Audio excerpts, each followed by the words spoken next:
Okay, kasaysayan ng pagtubos. At kung maaari sana akong gumugoy ng ilang minuto para ikwento sa inyo ang tungkol sa author. Nagkaroon ako ng pribilehiyong maging isang pastor na sinanay sa ilalim ng author na ito. Nasa langit na siya ngayon kasama ang Panginoon. Ngunit, nang simulan niya ang kayang ministeryo noong huling bahagi ng dekada 1950, nagsimula siya bilang isang batang pastor at nagsimula ng isang simbahan at nangangaral siya tungkol sa dugo ni Heso Kristo. At may isa ka batang estudyante ng pisika na nakaupo roon sa likuran at nakakrus ang braso at nakikinig. At sa pagtapos ng serbisyo, lumapit siya sa kanya at tinanong, Pastor, nangaral ka tungkol sa dugo ni Jesus na sa pamamagitan ng dugo ni Hesu Kristo, ang ating mga kasalanan ay pinatawad at maari na tayong pumunta sa langit at tayo ay pagpapalain. At sabi niya, oo. At sinabi ng estudyante, ipakita mo sa akin ang bugong iyan, saka ko maniniwala na ay si Jesus ay hindi nga, siya ay Koreano. Kaya si Jesus ay hindi nga Koreano. Hindi siya kasing edad naton. Wala kaming kahit anong bakas niya. Wala siya'y puntod.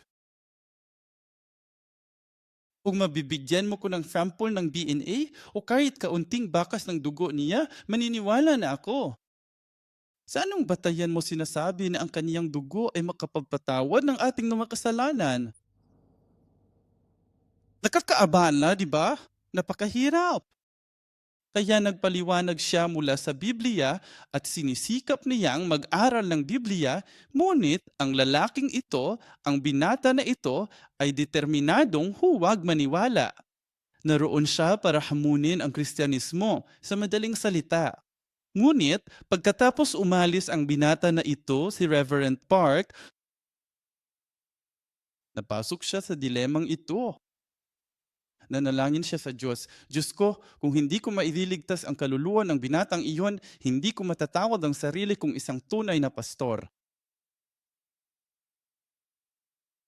Hindi ko masasabing kaya kong ipangaral ng tama ang Biblia, kaya napagdesisyon niyang mag-impake na lang at umakyat. Ang pangalawang pinakamataas na bundok sa Korea, ang Timog Korea, at natagpuan niya roon ang isang kuweba. At sinabi niya, Diyos, babasahon ko po ang Biblia hanggang sa mabigyan mo ko ako ng tunay na pagkaunawa kung sino si Jesus. Magbabasa ako ng Biblia at mananalangin ako. At doon sa taas, walang kuryente at may niebe mula sa kalahating taon, may niebe dahil mataas ito sa mga bundok. Mao to nga nagpabilin siya dito sulod sa tulo ka tuig, unong kabulan ug pito ka adlaw. At sinabi niya, sa araw, kapag sumisikat na ang araw, nagbabasa siyang Biblia. Sa gabi, kapag papalubog na ang araw, siya ay nanalangin. At pagkatapos niyang bubaba, nagsimula siyang muli sa ministeryo. At magsimulang lumago ang simbahan dahil sa pagtuon nito sa Biblia. Pagkatapos noon, ilang taon na ang nakalipas, umakyat siya sa langit. Sa loob ng halos 7 taon, sinimulan niyang isalin ang mga ito sa mga anyo ng mga libro at iyon ang mga aklat na kanyang isinulat. Sa wikang Koreano, mayroong 12 aklat sa serye. Lumabas ang ika-11 at iniwan niya ang kaniyang huling script bago siya pumanaw. Sa Ingles, hanggang ilalabas ang aklat 5 at aklat 6 na yung taon. Purihin ng Panginoon. At saka, nabasa ninyo ang Biblia ng mga 1,800 beses at iyon ang dahilan kung bakit ang buong ministeryo niya ay tungkol sa pagbabasa nito. Ang sagot ay nandito. Hindi mo kailangan gawin, sabi niya. Hindi ko kailangan ng kahit anong uri ng kapahayagan ng Diyos na nagpakita sa ako ng panaginip. Maari kong buksan ang Biblia at naaron ito at ang kapahayagan ay naa sa aklat na ito. At siyang nagturo sa akin ng kasaysayan ng pagtubos, kung ano ang tunay na kasaysayan ng pagtubos at kung nasaan si Jesus sa Biblia sa bawat kabanata. Kaya ang kasaysayan ng pagtubos ay nagsisimula sa Garden ng Eden at ipinatag ng Diyos ang isang taong pinagpipanan, isang lugar na pinagpipanan. At panahon ng tipating ang ibig sabot ng nakipagpipan ay mayroon siyang layunin. May dahilan kung bakit niya nilikha ang lalaking iyon. May dahilan kung bakit niya inilagay siya sa lugar na tinatawag na Hardin ng Eden. At ang panahong iyon, 6 na araw ng paglikha at ang ika-7 araw ng Sabat, ang panahong iyon, kaharian, kaharian ga panahon. At kaya ang lalaking iyon ay si Adan. Ang lugar na iyon ay ang Hardin ng Eden. At ang panahong iyon ay tinatawag na Sabat, walang hanggang Sabat, ang pagpapala sa kawalang hanggan ng Diyos.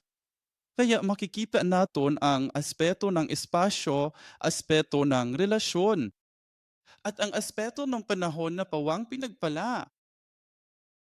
Dalangin ko na matanggap naton ang tatlong biyayang ito. Ang mga biyayang galing sa Diyos para sa ating relasyon sa Kanya, ang mga biyayang galing sa Diyos para sa ating oras, at ang mga biyayang galing sa Diyos para sa ating lugar kung saan tayo nakatira, sa ating simbahan, sa ating tahanan, sa paaralang ito. At si Adan ang mananamba sa Hardin ng Eden. Ang Hardin ng Eden ay parang templo sa wikang lumang tipan. At ang Sabat, ang panahon, ito ang kalagayan ng pagsamba. At ito'y isang larawan at anino ng kung aton nang dapat ang maging katulad ng langit. Ang langit ay puno ng mga sumasamba. Ang langit mismo ay parang templo. At ang panahon sa langit, ang walang hanggang panahon, ay ang talagayo ng pagsamba. At dalangin at paniniwala ko na naranasan mo rin iyan dito sa Tongning Bible School. Naasan ang amin bito? Hindi, hindi. Nasabot ba na yan na wala ka muuyon? Nakaupo si Dean dito. Sige, at kung ano ang iniutos o inilagay ng Diyos, ang dahilan o ang layunin at ang dahilan kung bakit inilagay ng Diyos si Adan sa Harden, ipinaiwanag niya sa Genesis, Kabanata 2, talata 15. Basahin muna nato iyan. Genesis 2, talata 15. Pagkabutang sa Dios sa tao sa tanaman sa Eden, gikuha siya sa Ginoo o gibutang didto aron kini atimanon og bantayan. Dalawang bagay. Ang layunin ay linangin at panatilihin ito. Ngayon, ang salitang ito ay linangin.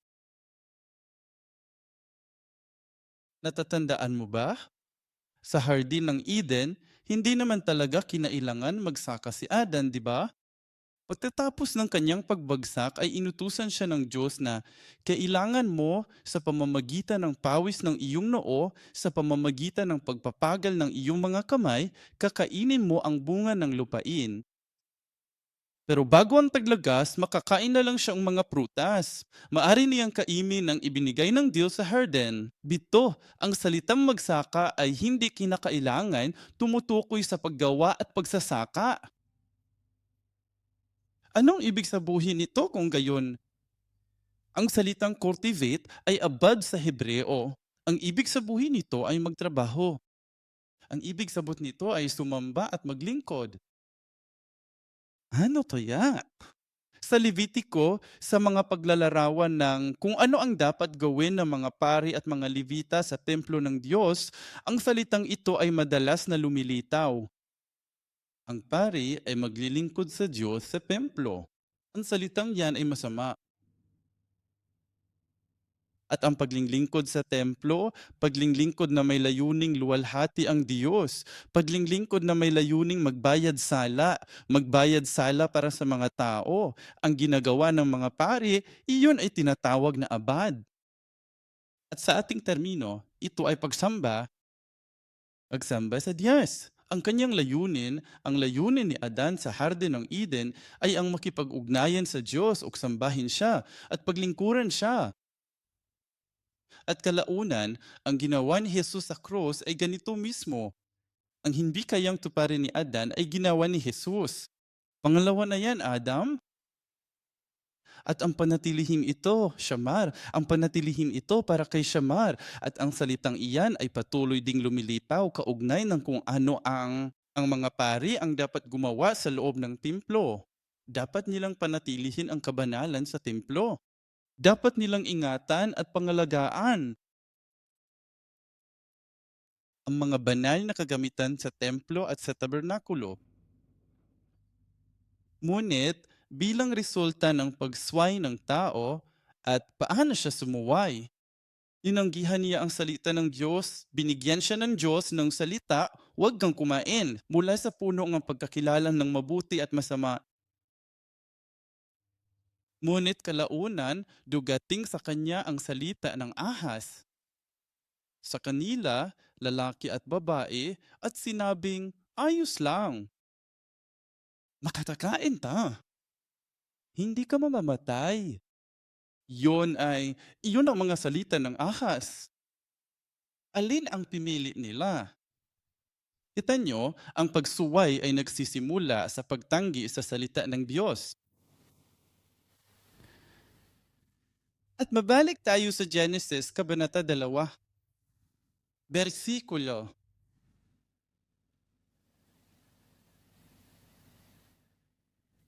Ito, narito ang sinasabi, nang magkakayoy, hinubog ng Panginoong Diyos ang tao mula sa alabok niyang lupa at hiningahan ang kanyang mga butas ng ilong ng hininga ng buhay. At ang tao ay naging isang nilalang na may buhay. Ito ay isang paglalarawan kung sino si Adan at kung ano siya pagkatapos siyang likhain ng Diyos. Nilikha niya siya, hinubog siya mula sa alabok ng lupa. At ang alikabok na ito ay tumutukoy sa buhay na walang silbi at walang layunin. Ngunit sa buhay na ito na walang layunin, walang selbe at walang kwenta, hiningahan ng Diyos ang hininga ng buhay. Kaninong hininga ito? Ang hiningang Diyos, di ba? At ang himingang iyan ng Diyos ay inilalarawan bilang himingang ng buhay. Dalawang aspeto dito. Hininga. At ang hiningang ito, ang salitang hininga sa Hebreyo ay meshema na nangangahulugang espiritu o hangin. Kaya't kung ano ang hininghan ang Diyos sa kaniyang mga butas ng ilong at pinaniniwalaan nila sa sinaunang malapit na silangan, ang buhay ay nakapaloob sa mga butas ng ilong. Kaya kung saan dapat manatili ang buhay, nilalanghap ng Diyos ang kaniyang hininga. Hininga buhay, ang kanyang diwa ng buhay. At pagkatapos, dumating si Jesus at sinabi sa Juan Kabanata 6, versikulo 63, sabi niya, ang Espiritu ang nagbibigay buhay, ang laman ay walang pakinabang, ang mga salitang sinalita ko sa inyo ay Espiritu at tayo'y buhay. Dalawang aspeto, Espiritu at buhay. Sabi ni Jesus, ang mga salitang sinasabi ko sa inyo, ang kanyang salita ay naglamanan ng espiritu at buhay. At sa makatuwid, ang natanggap ni Adan ay maaaring maisalin sa salita ng Diyos sa pamamagitan niya. At iyon ang dahilan kung bakit siya naging isang buhay na nilalang. Kahit sa bagong tipan, sa mga gawa 10, versikulo 44, tandaan, si Pedro ay tinawag upang pumunta sa bahay ni Cornelio at siya ay nagtuturo. At ang mga nagiw, hayaan ninyong talakayan ko iyan. Sipi, mga gawa, Kabanata 10, talata 44.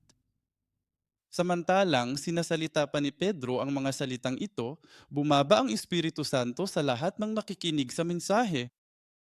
Kaya't ang banal na espiritu ay ibinigay sa mga tumatanggap ng salita ng Diyos. Dugan si Jesus, hayaan mang umatras ako ng kaunti, bubalik. Tinanggap ni Adan ang salita ng Diyos na siyang espiritu at buhay ng Diyos. Naranasan niya iyon noong nasa hardin siya ng Eden. Ngunit nang kunin at kainin niya ang bunga ng pagkakilala ng mabuti at masama, habang isinasagawa niya iyon, pinatanggihan niya ang salita ng Diyos. Iyan ay tinatawag na pagsuway.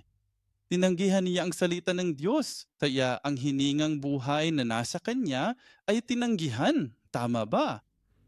At ang mga salita ni Satanas ay nagpupuno sa kanya na nagiging sanhi ng kanyang mga braso at kamay at ang kanyang bibig upang magsimulang gumalaw ng naayon. Kumain siya at ano ang sinabi ng Diyos? Sinabi ng Diyos, dahil kumain ka, dahil nakinig ka sa babae at kinain ang bunga, ibig sabihin ay dahil tinanggihan mo ang aking salita at ginawa ang sinabi ko sa iyo na huwag mong gawin, babalik ka sa alabot.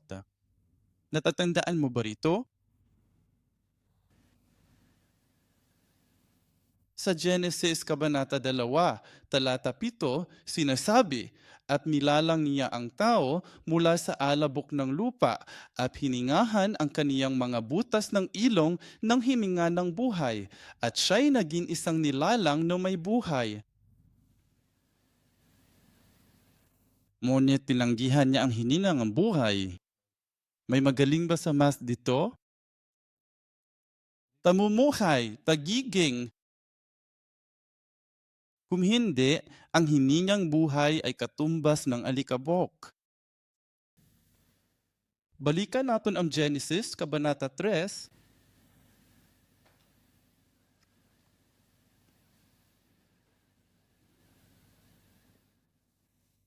versikulo 11. Sa pawis ng iyong mukha, kain ka ng tinapay. Ang Diyos ay nakikipag-usap kay Adan dito. Hanggang sa ikaw ay bubalik sa lupa, sapagkat doon ka kinuha, sapagkat ikaw ay alabok, at sa alabok ka babalik. Sa pisikal na aspeto, totoo ito. Kapag tayo ay namatay at nabubulok, tayo ay nagiging alabok. Ngunit hindi lamang siya nagsasalita sa pisikal espiritual. Ikaw ay bumalik na sa alabok. Kaya ano ang sinasabi niya? Kailangan mo ulit ng himinga ng buhay. Kailangan mo ulit ang himinga ng buhay. Wala ka ng silbi sa buhay na yan. At pagkatapos ay kinausap niya ang ahas.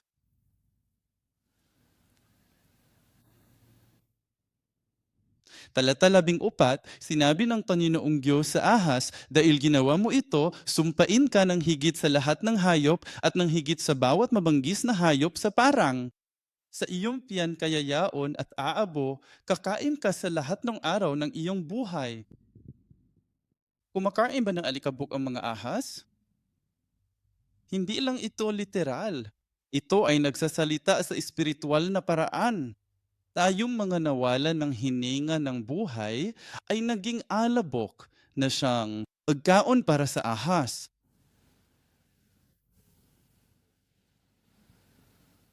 Kumakain ng alikabok ang ahas. Kaya kung ayaw nating kainin ng ahas, tandaan mo, sa pahayag, ang dakilang pulang dragon na tinatawag na ahas noong unang panahon ay nagtatangkang lamunin ang anak na ipanganak. Tinapangta ng ahas na lamunan ng mga tao ng Diyos. Ngunit kung mananapili tayong alabok, kakainin pa yung ahas, lalamunin tayo. Kaya ano ang solusyon dito? Kailangan natin muli ang hininga ng buhay na iyon. Kailangan natin ang karagdagan na iyan. At sino ang nagdadala ng hininga ng buhay na iyon? Ang hininga ng buhay na iyon, sabi ni Jesus, ay ang salita. Kaya nga, kailangan nating tanggapin ang salitang ito. At nagpatuloy si Jesus sa pagsasabing sa Juan, Kabanata 16, Juan 10:16, versikulo 12, sabi niya, marami pa akong sasabuhan sa inyo. Ilang araw bago ang pagpapako sa krus. Alam mo ba ito? Sabi ni Jesus, marami pa akong sasabuhin sa inyo, ngunit hindi pa ninyo kayang tiisin ngayon. At pagkatapos ay sinabi niya, ngunit kapag siya, ang espiritu ng katotohanan, ay dumating, alalahanin ang espiritu ng buhay. Tama ba? Ang espiritong katotohanan ay darating. Papatnubayan niya kayo sa buong katotohanan sapagkat hindi siya magsasalita ng mula sa kanyang sarili, kundi ang anumang kanyang marinig, ang kanyang sasalitain at ipahayag niya sa inyo ang mga darating. Kaya tanggapin ninyo ang Espiritu Santo at maunawaan ninyo ang salitang na sinusubukan kong sabuhin sa inyo, ang sinasabi ni Jesus. At kapag tinanggap natin ang salitang iyan, tinatanggap natin ang Espiritu Santo. At pagkatapos ay namatay si Jesus sa krus at siya'y nabuhay na mag-ulit. At pagkatapos niyang mabuhay na mag-uli, lumapit siya sa mga alagad. Versikulo 20, Juan, Kabanata 20, versikulo 20. At nang masabi niya ito, ipinakita niya sa kanila ang kaniyang mga kamay at ang kaniyang pagiliran. Nagalak nga ang mga alagad nang makita nila ang Panginoon. Kaya't sinabi ni Jesus sa kanila, sumainyo ang kapayapaan. Kung paanong isinugo ako ng Ama, isinusugo ko rin kayo. Kunin mo ito. Versikulo 22.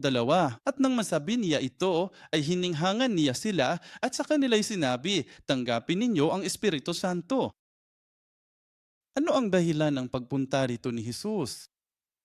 Naparito siya sa lupang ito upang muling hinghaan tayo ng hiningang buhay. Kaya hindi tayo mananatili bilang alabok.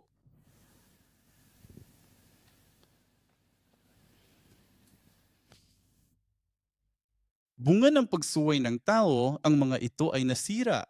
Ang sugat ng tao ay nawawala tulad ng alibuhang anak. Ang lugar, ang banal na lugar ay nadumisan. Ang panahon, ang walang hanggang panahong ipinagkaloob sa aton ng Diyos ay naging pansamantala lamang. At dahil dito, nasira ang pagsamba. Sira ang pagsamba. Ang buhay naton ay hindi pagsamba bilang resulta ng pagbagsak. Ngunit sabi ng Diyos,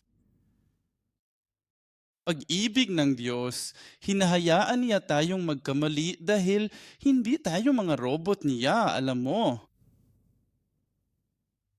Alam mo ba kung ano ang mangyayari sa ating mga anak kung kontrolado ang mga magulang ang lahat ng dapat nilang isipin o gawin? Anong mangyari sa kanila? Natutunan naton na kayong mga magulang ay malamang na may kaunting pag-unawa sa edukasyon ng mga bata. At kayong mga nasa edukasyon, hindi ninyo makontrol ang lahat ng iniisip at ginagawa nila. Sa ilalim ng pangalan ng proteksyon, inaalagaan kita, mahal kita, at dahil diyan, kailangan mo akong pakinggan. Alam ko kung ano ang mabuti para sa imo at kung ano ang masama para sa imo. Hindi mo pwedeng diktahan ng lahat. Lalaking psychotic ang bata, di ba? Hindi sila mga robot. Kailangan nato silang turuan og mga pagpapahalaga. Ganon din sa Diyos. Kung ang Diyos, nanawala man niya sad paa ang ilang kamot sa pagkaon nila. Gikan sa punuan sa kinabuhi o sa kahoy sa kahibalo sa maayo og dawtan. Kidlat o kung ano paman para pigilan sila. Ngunit, ang Diyos ay pag-ibig. Tunay na nirerespeto tayong Diyos bilang mga individual na nilalang na nilikha ng Diyos. Mga bata siya. At sa makatuwid, kahit na tayo ay nagkakamali, hinihintay niya tayo. At maghintay siyang 6,000 taon. At handa siyang gawin iyon para sa atin. At hindi niya tayo itinatapon. Hindi niya tayo tinatanggihan. Alam niya kung anong uri ng kahihinatnan at resulta ang idudulot nito. Pero lahat ng iyon ay napapansin niya. At sinabi niya, ngayon ay ginawa mo na ang sinabi ko sa iyong huwag mong gawin. Pero ipapadala ko sa iyo ang binhi. Ipapadala kita. Magtatatag ako ng isang pagpupulong sa pagitan mo at ng babae. Kinakausap niya ang ahas. At sa pagitan ng iyong binhi ng ahas at ng kaniyang binhi.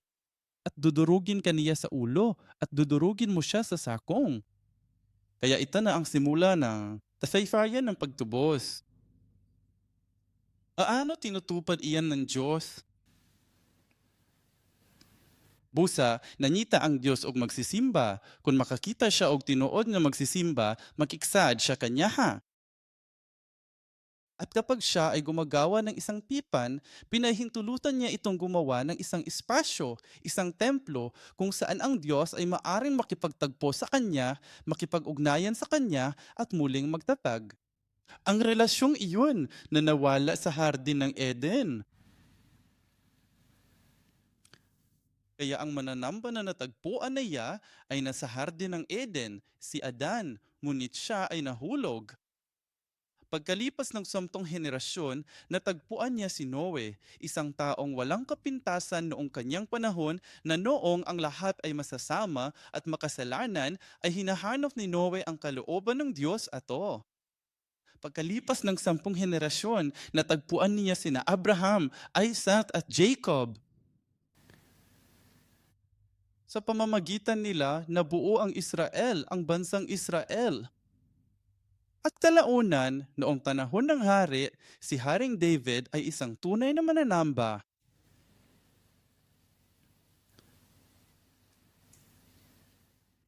At sa kanila, ang Diyos ay nakipagpipan.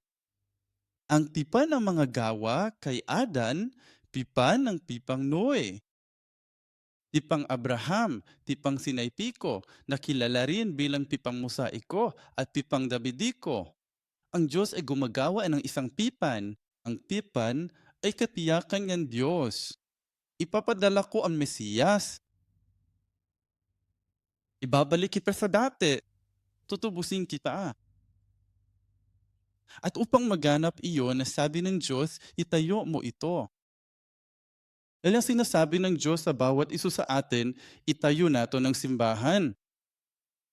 Hindi lamang pisikal na pagtatayo, simbahan, kundi espiritual din. Itayo ang simbahan. Bumuo ng isang komunidad ng pananampalataya. Palakasin ang iyong sarili. Kaya para kay Adan, binuo ng Diyos ang hardin ng Eden, ngunit siya ay nahulog. Kay Noe, sinabi ng Diyos, gumawa ka ng arka. Ang kaban ay parang templo dahil sa loob nito matatagpuan mo ang gawa ng Diyos. Sa pamamagitan ng arka, iniligtas ng Diyos ang mga tao. Sino ang pumasok?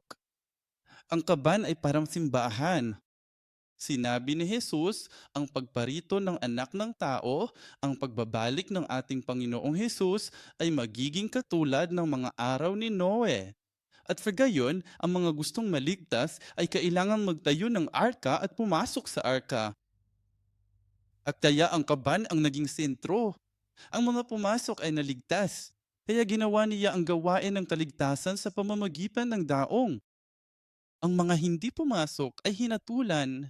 Kaya kasabay nito, ginawa niya ang gawain ng paghatol sa pamamagitan sa kamban. Iyan ang simbahan sa ating panahon. Sa pamamagitan ni na Abraham, Isaac at Jacob, itinatag ng Diyos ang pamilya, bansa, simbahan o templong ito. At ang pitulong iyon ay Bethel dahil napagtanto ni Jacob na saan man siya magpunta, sabi ng Diyos, sasamahan kita. At kung saan naroon ang Diyos, ay naroon ang bahay ng Diyos. At ang Bethel ay nangangahulugang bahay ng Diyos. At sa ilang felang, sa pamamagitan ni Moises sa mga Israelita, inutusan ng Diyos na itayo ang tabernakulo. At iyan ang isang prototipo ng templong inihanda ni Haring David kalaunan at itinayo ni Haring Solomon sa Jerusalem. At pagkatapos ay dumatong ang panahon ni Jesus. Ipinapangako sa atin ni Jesus ang bagong tipan. At noong panahong iyon, ang templong nakatayo sa Jerusalem ay tinawag na templo ni Herodes. Ang templo ni Zerubabel ang kinumpuni at pinaganda ni Haring Herodes. Henyo kaya si Haring Herodes sa konstruksyon at gusto niyan ilang brownie points mula sa mga Israelita.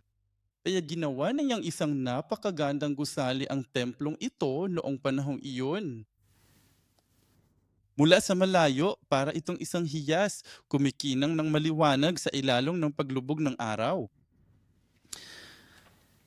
Ngunit, ano ang ginawa ni Jesus nang simulan niya ang kaniyang ministeryo? Duganto siya sa templo. Sabi niya, sirain ang templo. Bakit? Hindi ito ginamit para sa tamang layunon. Ang templo dapit nga nadawat sa presensya sa Dios. Miabot si Jesus ug walay nasayod. Ito ang lugar kung saan dapat nilang ipagdiwang at salubungin ang pagdatong ng Mesiyas. Pumasok siya. Wala sino man ang may ibiya. Abala sila sa pagpapalitan ng tera. Abala sa kanilang mga tiwaling gawain. Kaya sinabi ni Jesus, gibain ninyo ang templong ito. Hindi nito nagagamit ang layunan nito. Itatayo ko itong muli sa loob ng 3 araw. At kalaunan ay napagtanto ng mga alagad na ang kanyang katawan ang tinutukoy niya. Juan 2, versikulo 19 hangtod 22, versikulo kawahag, apan ang iyan di pasabot mao ang templo sa iyang lawas. At sa makatuod, hindi ito templo ni Herodes. Ang tunay na templo ay ang katawan ni Jesus. At sa pahayag, ipinapangako niya sa atin para sa atin na patuloy na sumusunod at tumutupad sa salita ng Diyos, ibibigay niya sa atin ang bagong langit at bagong lupa, ang bagong Jerusalem. Sa talata 2, sinasabi nito, at nakita ko ang banal na bayan, ang bagong Jerusalem na nananaog mula sa langit buhat sa Diyos na nahahandang gaya ng isang babaeng ikakasal na nadadayakan para sa kanyang asawa. At sa makatuubod, sa huli, para sa atin, nariyan ang bagong Jerusalem. Ang mga banal ng huling panahon, pagtupad sa tipay. Kaya ito ang pamunahing board, buod at diwa ng kasaysayan ng pagtubos. Ikaw at ako ay bahagi pa rin sa kasaysayangan ito. At dalangin ko na tulad ng mga pangalang ito na isinama roon, tulad ng mga pangalang ito na kasama roon sa kahong ito, maari mo bang isulat ang iyong pangalan doon? Naway isulat ng Diyos ang inyong pangalan sa aklat na ito ng buhay. Amen. Kaya ang nag-uugnay sa ating nakita, ang nag-uugnay sa mga ito, kina Adan, Noe, Abraham, mga Israelita, Moises, David, Jesus, at sa atin, ang nag-ugnay sa kanila ay ang talaangkanan. Huwag matakot sa mga talaangkanan. Kasi, alam mo, kapag ang dami mong litrato na gustong ipadala sa mga kaibigan mo, ano ang gagawin mo? I-zip mo ang mga yan ng magkasama, di ba? Tinatawag silang mga compressed file o zip file. Tama ba? Ang genealogy ay isang maikling kwento. Paraan ng pag-unawa sa buong kasaysayan gamit ang zip compressed. Kaya halos masasaklaw natin ang buong kasaysayan ng pagtubo sa pamamagitan ng mga talaang kanan sa 3 araw na ito. Kaya kailangan natin magpasalamat para sa mga talangkanan dahil ipakita nito sa atin kung ano ang ginagawa ng Diyos sa maikling panahon. Kaya ang kahalagahan og mga talaangkanan, sinusundan nito ang binhing ipinangako ng Diyos. Sinabi ng Diyos, ipadadala ko sa iyo ang binhi. At paano dumarating ang binhi? Iyan ang sinasabi sa aton ng mga talaangkanan. Ipinapakita nila sa atin kung paano pinag-uugnay ang mga henerasyon sa pamamagitan ng tipan ng Diyos at hindi ng lahi ng tao. At mapagtatento mo, alangkangan sa Genesis Kabanata 5, ito ay isang talangkalan mula kay Adan hanggang kay Noe. At pagkatapos, sa Genesis Kabanata 11, ang Genesis Kabanata 5 ang atong pag-aaralan ngayon. Ang Genesis, Kabanata 11 ang pag-aaralan natin bukas mula kay Noe hangtang kay Abraham. At saka si Mateo, ang Kabanata 1 ay isang talalangkanan mula kay Abraham hanggang Hesukristo. Tama. At pagkatapos ay makikita natin sa mga taga-Roma at taga-Galasya, talangkanan mula kay Jesus hanggang sa iyo. May maitulong ka ba na hindi naman talaga ito isang biolohikal na genealogy? Ito ay isang talaangkanan ng tipan ng Diyos. At ang buong buod na ito ay makita naton sa Lukas Kabanata 3. Ang talaang kanan sa Lukas Kabanata 3 ay paurong. Ito ay tinatawag na pataas na talaang kanan, pataas na pagpakasunod-sunod. Nagsisimula ito kay Jesus at bumabalik pabalik. At pagkatapos sa huli, sinasabi nito, mula kay Jesus hanggang kay Adan. At hindi ito natatapos kay Adam. Sinasabi nito, Jesus, at pagkatapos ay hanggang kay Adan, at pagkatapos ay anak ng Diyos, sinasabi nito. Kaya ang palaangkanang ito ay napupunta hanggang sa Diyos. At ang Hebreo Kabanata 11 ay isang talaangkanan. Tinatawag ko itong talaangkanan ng pananampalataya.